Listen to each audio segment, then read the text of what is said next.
নমস্কার, আশা করি আপনারা সকলে খুব ভালো আছেন। অঙ্কিতার হেসেলে আপনাদের সকলকে স্বাগত। আজকে বানাচ্ছি মশালা মাশরুম, সেটাই আপনাদের সাথে শেয়ার করব। প্রথমে মাশরুমগুলো ভালো করে ধুয়ে কেটে নিলাম। 3 চামচ সাদা তেল দিয়ে দিলাম।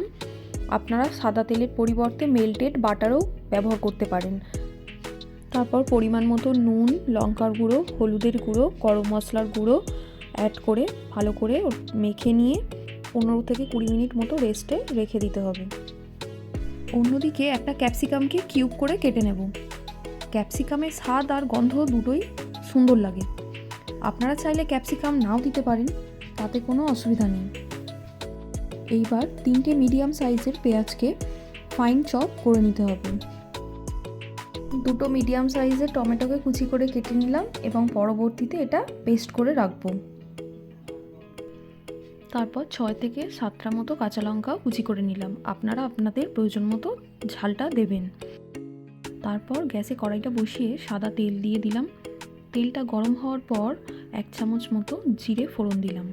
তারপর কুচনো পেঁয়াজগুলো দিয়ে ভালো করে নেড়ে চেড়ে বাদামি করে ভেজে নিলাম। বেশ খানিকটা কাঁচা লঙ্কা কুচিয়ে রেখেছিলাম যেটা আগে থেকে, সেটাও অ্যাড করে দিলাম।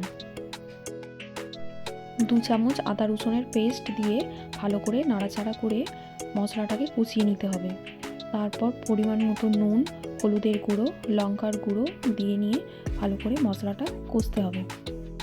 ভালো করে মশলাটা কষা হয়ে গেলে মানে তেল ছেড়ে এলে তারপর তার মধ্যে টমেটো পেস্ট অ্যাড করে দিলাম।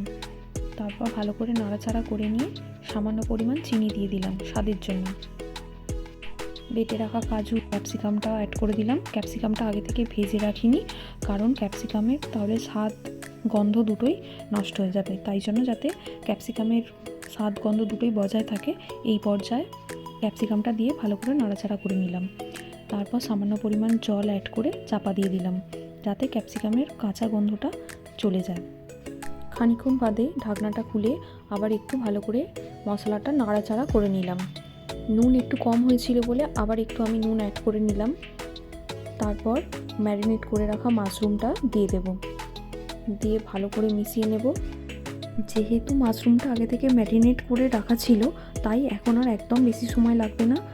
5 মিনিট মতো ঢাকা দিয়ে রান্না করে নিলেই রেডি মশালা মাশরুম। সামান্য পরিমাণ ধনেপাতা সহযোগে খুব সুন্দর লাগছিল। আপনারা চাইলে এই মশালা মাশরুম রুটি, ভাত, লুচি, পরোটা, লাচ্ছা পরোটা যা কিছুর সাথে খেতে পারেন। আজকের ভিডিওটা কেমন লাগলো প্লিজ জানাবেন। দেখা হবে পরবর্তী ভিডিওতে।